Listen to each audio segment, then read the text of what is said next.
Welcome to the Table Talk with Toddy podcast. It's Love Month, the time of year where everyone is in the spirit of being booed up and drunk in love.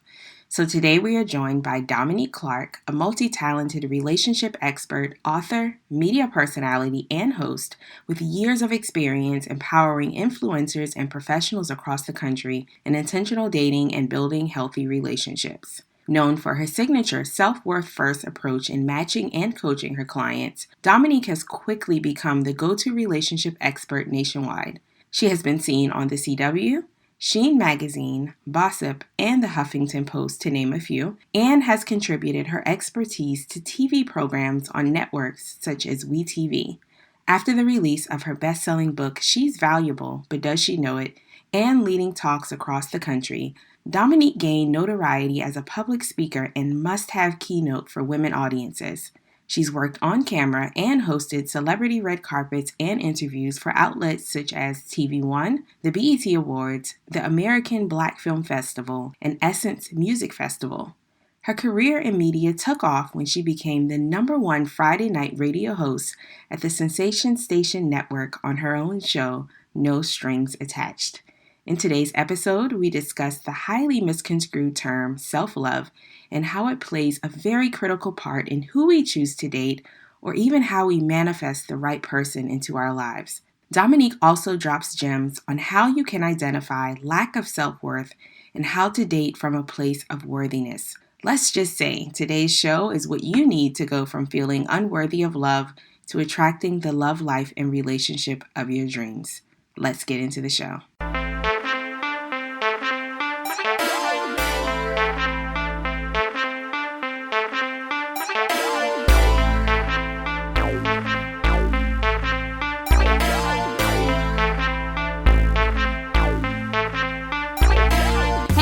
It's Natasha Toddy Weston, entrepreneur, content creator, and 3 times best-selling author. Let's scratch the titles. I'm just the girl next door. If you follow me on social media, you know I'm all about being an open book, bringing current events from the real world and my world to the table to give my sisters from other misters insight, wisdom, and real talk about life, business, and all that other ish. The reason I created Table Talk with Toddy is because I spent the last decade mostly online talking to people, more specifically millennial women all around the world, about the ups and downs that come with building a brand, being a mom, and having a personal life. And what I eventually realized was that we all have many of the same questions, curiosities, and challenges. So here we are. On the Table Talk with Toddy podcast, we'll laugh, we'll cry, and I'm pretty sure we'll be pouring it up together on many occasions. It's about time that you got a relatable, unapologetic view on life as a creative living in the 21st century. On this show, you'll hear from some of my close friends, family, and guests that I've learned a thing or two from over the last decade. Get ready for some ahas, and yes, girls, because at this table, nothing, and I mean nothing, is off limits. Be sure to subscribe to the Table Talk with Toddy podcast right now on Apple Podcasts, and don't forget to leave a rating and review. Welcome to the show, Dominique. Thank you so much for taking time to speak with us today. It's February, and I think it's safe to predict that the forecast for the upcoming month is that some are in the spirit of being booed up and drunk in love, and then there are others who are single as ever and can't quite figure out how to start navigating the whole concept of dating. And then there's me, who hasn't really thought much about dating over the last couple of years, just due to being extremely busy building a brand and raising a kid. But now I'm kind of ready to entertain the idea of it all. So when I thought about what I should focus on for the show this month, I didn't just want to have the general cliche conversation about love and relationships, but instead I wanted to find someone who is close in age with myself and also the listeners, who could kind of give us a different approach to how women may not be looking at self-love and how that foundation plays into our dating and relationship goals.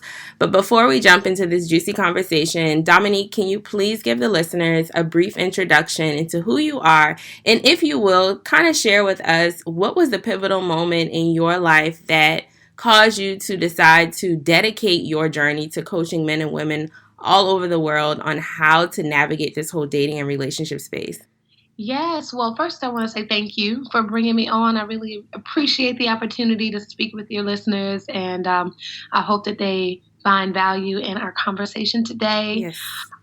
Yes, about me, first and foremost, I am a mommy to two beautiful girls and a wife.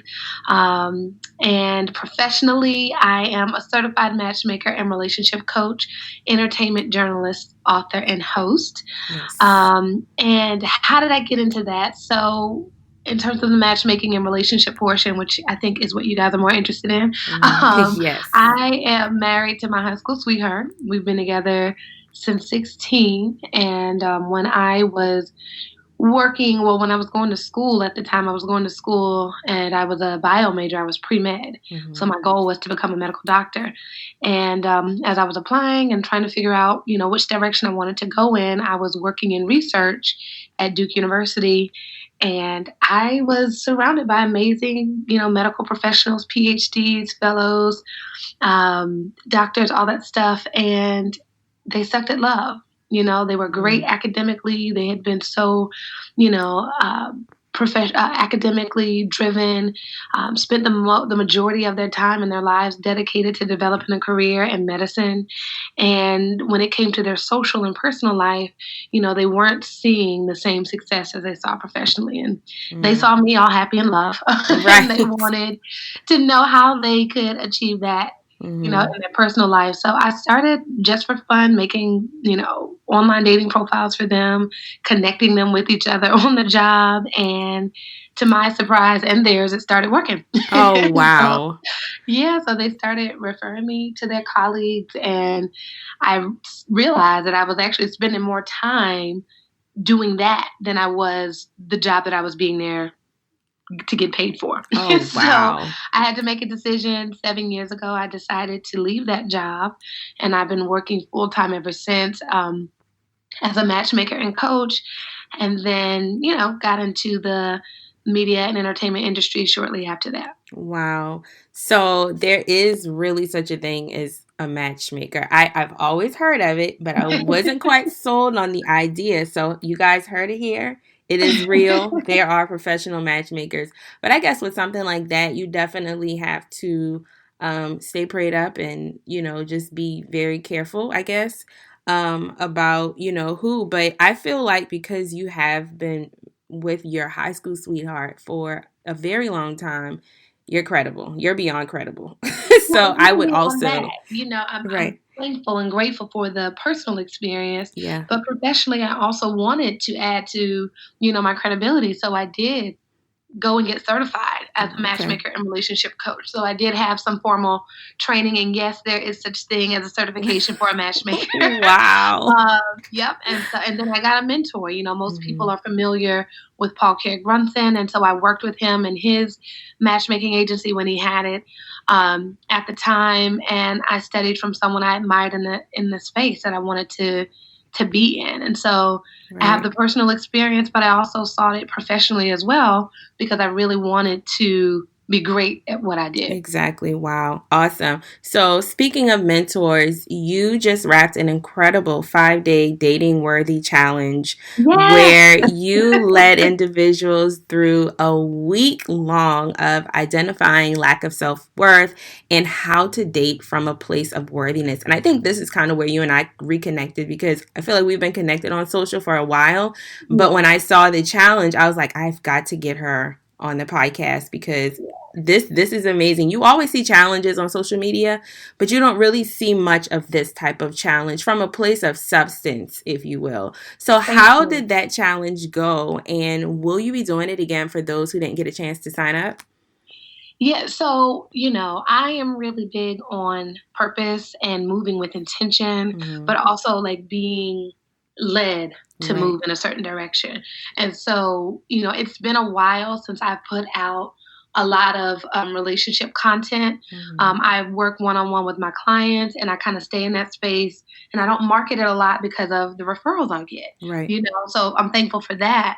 But I really felt like in 2020, I really needed to do more and giving more content out and creating more ways for people to really, level up their perspective of self and women specifically, and tap into the abundance of love and life that's around them. And God put on my heart that I needed to really reinforce this whole, what it means to be worthy, what it is to really know and understand who you are, and being able to fearlessly show up in that space in the dating and relationship world, and just in life in general.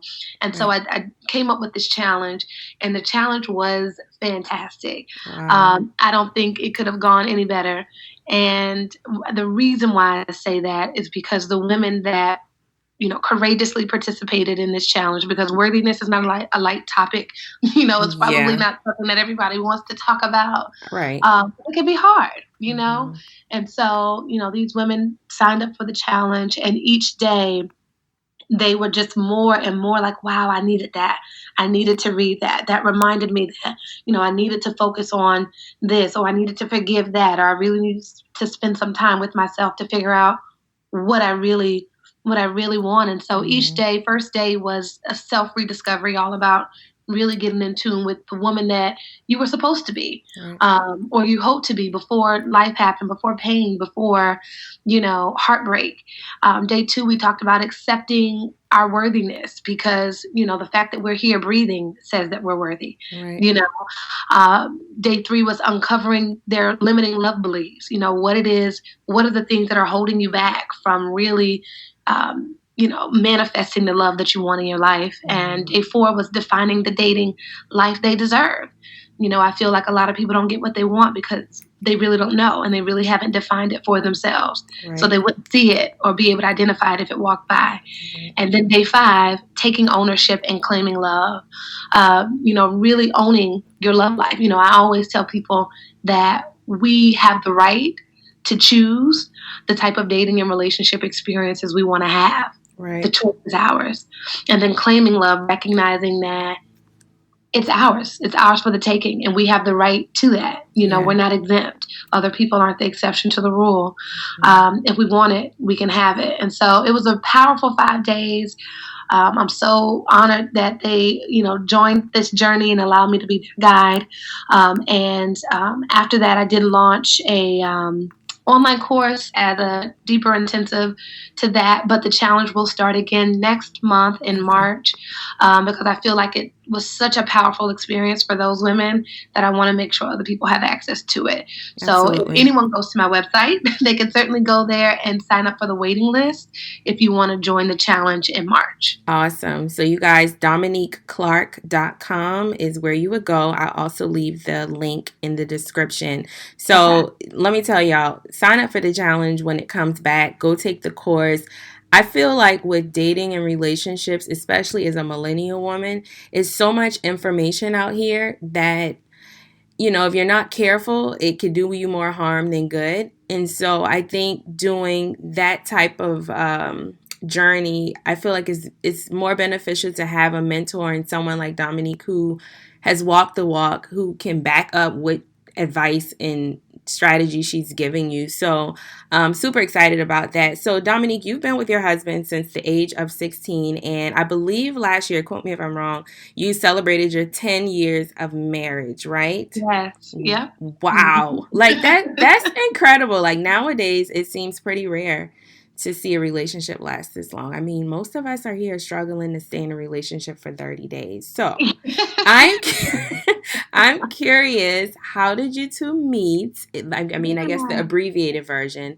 And at what point in your dating journey did you know that he was the one? So, like I said, we've been dating since high school. We are both athletes. He still is an athlete. I'm a retired athlete. But we both play basketball. And so we met playing basketball for our high school. And, ninth grade, actually, he reached out through a friend to try to get to know me more. And I just was so scared and wasn't feeling it. So I turned him down. Oh, okay. Oh my God. And then the following year, he reached out again. And, I was like, I think we should really, get to know each other. And so, he was down for He was that. persistent. Yeah, yeah. Okay. So we literally spent a year like becoming each other's best friends, Mm. supporting each other through the people we were dating, at that Right. time. Right. And, before we knew it, we found ourselves staying up all night till we fell asleep on the phone with each other when it really should have been with the people we were with. Wow. So Wow. he worked up the courage to ask me again if Oh I my would date him. goodness.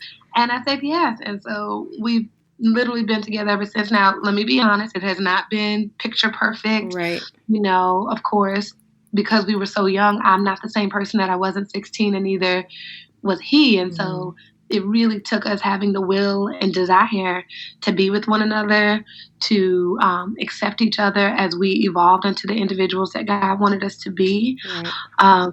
and most importantly, continue to love each other. So Yeah.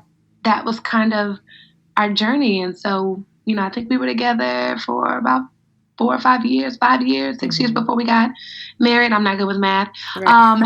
Then we got married, and had 2 girls. So Mhm. yeah. Awesome. Wow. So I'm glad you mentioned that, things weren't picture perfect because I think when people hear the length of time that a couple has been together, our minds just naturally go towards the good parts and not necessarily Yeah. the rocky parts. And I think that also has tripped a lot of us up in our pursuit to date because we're looking for external things. Like we're trying to check off this external list. Like, does he make a lot of money? Is he good looking? Like, we're looking at all of the external things and not realizing that in order to make a relationship last for as long as yours has, it's going to take a lot of work, a lot of internal work, which kind of brings me to self-love. So let's switch gears a bit and talk about Okay. that and how that plays a very critical part in who we choose to date or even how we manifest the right person into our lives. Now, the term self-love, I feel like is used so much nowadays, Mhm. but I don't think many really truly understand what it means to love self. I run into women all the time who have a problem with being alone, finding hobbies of their own, finding an identity outside of a relationship. So, can you give us your definition as a professional in this area of self love? I'm just curious to know what your definition is of that.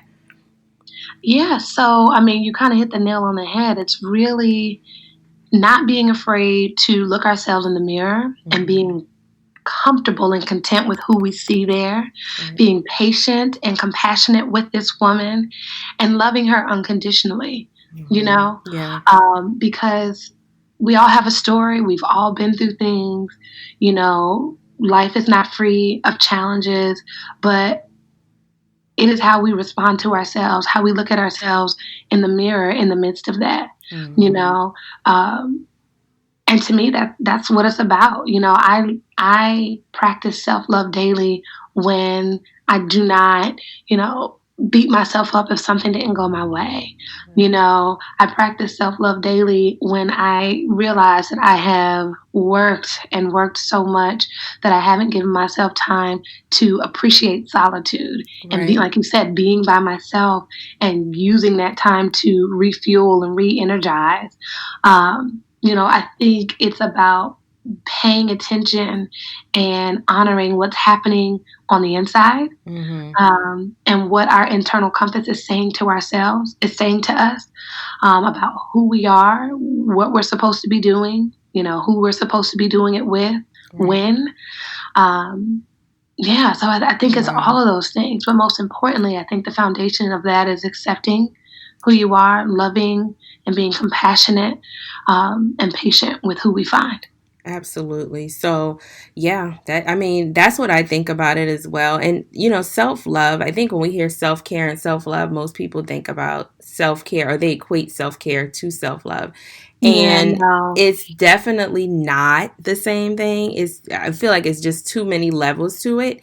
And it's not something that happens overnight. I mean, I've had countless conversations with girlfriends and just women in general who they find themselves lonely to the point where they just settle or they get too comfortable in unhealthy relationships or just always thinking about being with someone and fiending for like this perfect big white picket fence life once they reach a certain age. And personally, I truly do believe that because I keep myself so busy pursuing my passions and pursuing my purpose that I guess I don't have as much free mental capacity to think about what I don't have in the areas of dating and relationships. But for women out there that may not have a more active life as far as their purpose right now, what would you say are a few things or actual tangible actions they can put into practice to start creating a more intentional path towards love, or to even get themselves out of an unhealthy relationship that's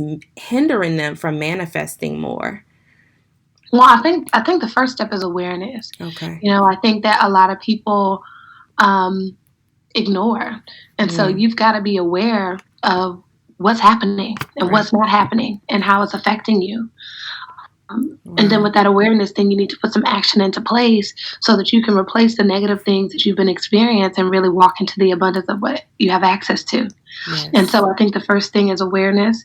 I think the second step is starting to put some action steps in place, but recognizing that a part of those action steps is belief. I often look at belief as an action word. So when you feel like when you decide, hey, this is the type of love life that I want, this is the type of person I want to date, the type of relationship that I want to manifest, the type of woman I want to be, in order to achieve any of those things, you have to believe that. But it just doesn't stop with that belief. Everything that you do, your behavior has to be in alignment with that belief in order for that to come through. And so I think it's about being aware. I think it's about developing that belief and then taking action. Because here's the thing, the thoughts that we have, how we think about ourselves, the perspective we have about love happening for us, it starts in our mind. Yes. And depending on your perspective on that, negative or positive, that thing's going to take real estate in your mind. It's going to turn into a belief, and then you better believe it's going to turn into your reality. Wow. And so we have to be very intentional about the type of thoughts that we allow to linger in our mind and how long we allow them to stay there.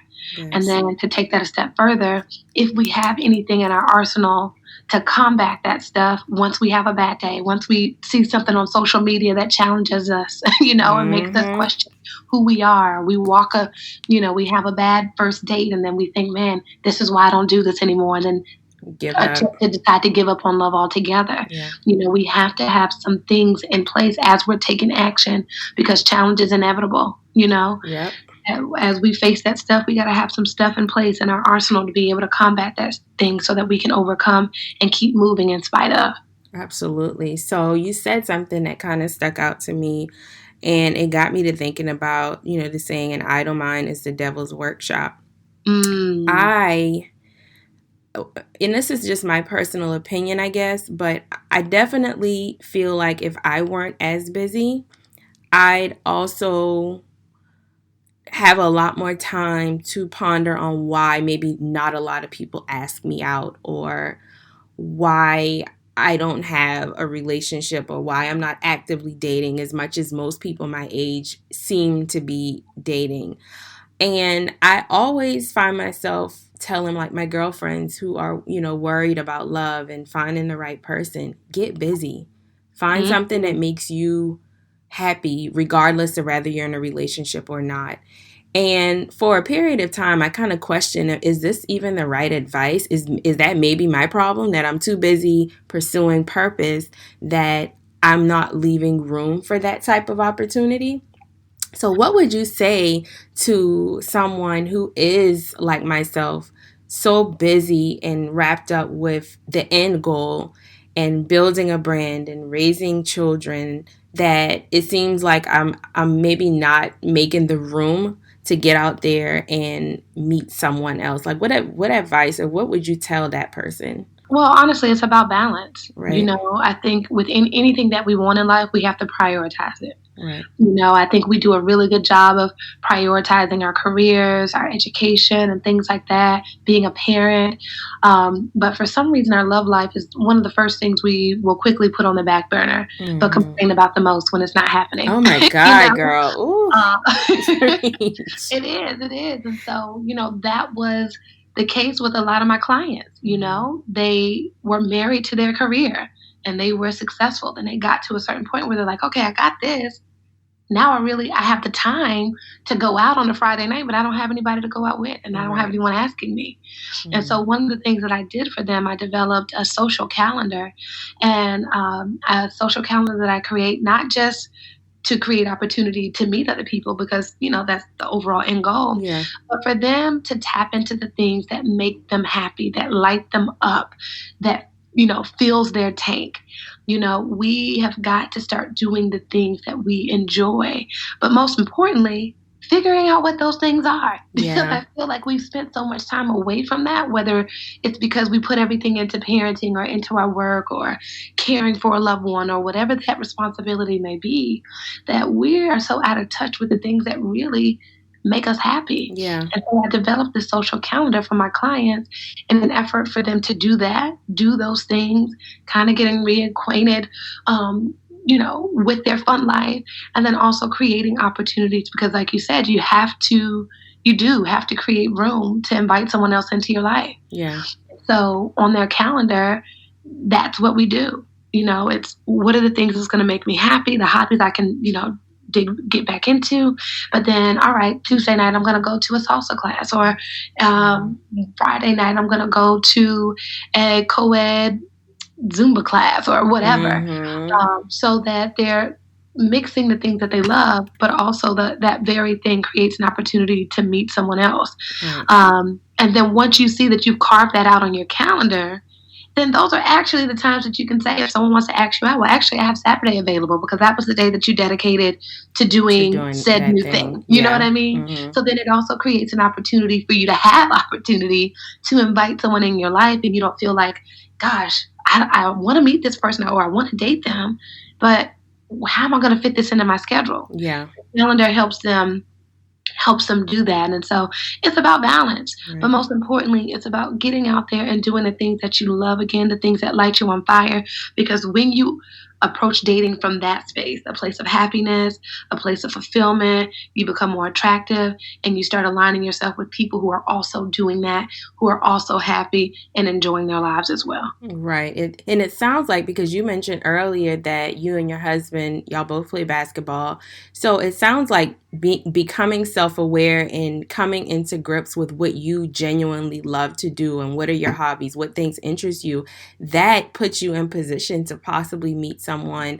And that initial interest, common interest, is could be how you start building a relationship. And even if it doesn't turn into a relationship, another friendship, another valuable friendship.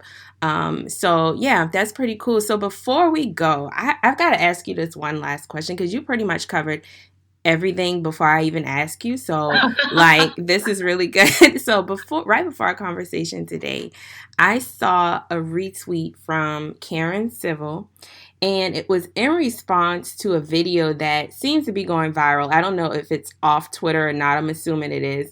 But the video clip basically shows a young woman proposing to her boyfriend on the kiss cam at a basketball game. Now, it wasn't the video clip that got me to thinking, it was the comments. And y'all know the comments are life. It's really never really the piece of content. It's the comments that kind of get you thinking. So some said they didn't see anything wrong with a woman proposing to a man, but then there was a vast majority that said they would rather count rice and mop the ocean before they did anything of the sort. Now, I'll be honest, I'd probably rather count rice and mop the ocean too in this case, but I am curious to see what is your approach on this, because this seems to be like a common theme in this new age of, meeting people and dating. Do you think that us as women, that we should stick to the traditional let the guy pursue you approach, or is it now, do you think it's cool for us to be out here in these streets pursuing the fellas? What do you think about that, Dominique? Well, I think it's cool for you to know yourself. Right. And I think it's cool for you to know what you're willing and not willing to do. Right. Okay. Because that's how you lead from the most authentic place. And that's what this is all about. Right. Being and honoring your true self. So someone else can see that and appreciate and value that as well. Exactly. Right. And so for me personally, that may not be my method. And it wasn't my method.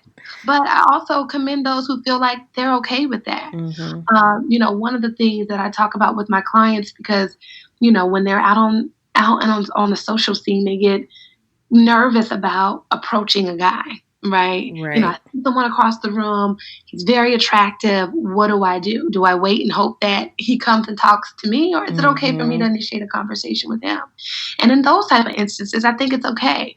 I think it's okay to see someone across the room, go up to them and introduce yourself, tell them your Right. name. If you want to give them a compliment, fine. But then you let them take the baton from there. Allow him to lead from there. I don't think there's anything wrong with initiating or approaching a guy. But when it Right. comes down to proposing and things like that, I think you just have to be honor who you are and be Right. true to yourself, Exactly. and be honest about what you're comfortable with without the judgment of other people. Exactly. Without worrying about the judgment of other people. Yeah, I agree. I do think that the whole thing about approaching a guy, like if you're out on a social scene, I do think that I feel like I would do something like that. More so Yeah. because if you just sit around and wait on every opportunity, if you will, to come to you, then it may not come. It's kind of like, our approach with business and entrepreneurship. It's like you have to get out there and be visible and have conversations, because that's really where it starts. And I not think that we just forget the fact that men yeah. are also human. Yeah, They also have feelings of shyness and maybe exactly. lack confidence. And, of course, that's not every guy, but there are some guys that are not as comfortable, Exactly. approaching someone, and probably would never approach someone until they approach them, because they fear rejection just like we do. Yep. So you have to consider that as well. And so, yeah. Wow, yeah. So, yeah, I agree with that as well. So, I'm definitely going to take a lot of these tips and implement it into my 2020 and just become more intentional. I think that's the bottom line here, is to make room, balance, and become more intentional. And I know a lot of the listeners are entrepreneurs, go-getters, all of that good stuff. But as Dominique said, making time for a social life is also just as important. And taking that time when you're single to get in tune with who you are so that you can attract and manifest the relationship and the love that you do desire. So this was a really great conversation. I learned a lot. Thank you so much, Dominique, for taking the time to spend with us today. Do you have any last parting words that you want to share with the listeners? Yes, well, two things. Okay. One, don't be afraid to give yourself a fresh start and hit the reset button Yes. and end your hustle to worthiness, because you're already worthy. It's your time, the hour is yours. Take it. And the second thing is always, you're valuable, you matter, and you're enough. Love it. So, how can we connect with you after this interview and learn more about your brand, learn more about your coaching, your speaking, your book?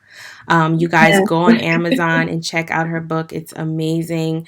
Thank Tell them you. a little bit about your book and how they can find it outside of Amazon if that's the case. Yeah, so the name of the book is She's Valuable, but Does She Know It? Mm-hmm. It's available on all major retailers, Amazon, BAM, barnesandnoble.com. And that book stemmed from, working with amazing women who climbed the corporate ladder. But then when I asked them this one question, which is the first question I ask everyone who has a consultation with me, is why you? What makes you valuable, and what value do you add to a relationship? Mm. And this is not because I don't think they add any value or that they're valuable, but it's for me to see their perspective of self and where Right. they see themselves. And a lot of women couldn't answer it. Mm. And a lot of times we don't take the time to think about ourselves in that way and how great we are and the value that we bring. And so when I realized that that was a challenge for most of the women I was working with, I couldn't rush to match them. I'm like, no, we need to start here. Yeah. Because before you could get in a relationship with anyone, you need to know why you deserve to be in there. And then you should be able to say, okay, because I know my worth, here are the standards that I now created because of that. Right. Mm-hmm. And so, so the book is all about getting women to understand that, hey, I'm valuable, I'm worthy, I'm enough. There's stories in there from other women who have overcome, the feeling of not being valuable and how they got there. So you'll be able to hear other people's story and you'll be able to hear mine. Yes. Um, so yeah, that's about the book. You can find more information about my coaching services and the new online course that I'm rolling out now. It's called the Reboot Worthy Workshop at dominiqueclark.com. I'm really, really excited about that. So yeah, you can go there under the coaching tab and find out all that information about how you can work with me if you choose, and also learn more about the book. Awesome. Well, thanks again, Dominique, for hanging out with us today. Thanks to you all for listening. Don't forget to share this episode with a friend, with a sister, with a colleague, with a family member, and make sure to leave a review, you guys. Leave a review. Let us know what you thought about today's show. And most importantly, make sure that you connect with Dominique if this is something of interest to you moving forward. She dropped a lot of gems today. I'm excited to start implementing some of this and to really reset the whole self-love journey. So I hope you guys enjoyed the episode. Until next time, I'll talk to you soon.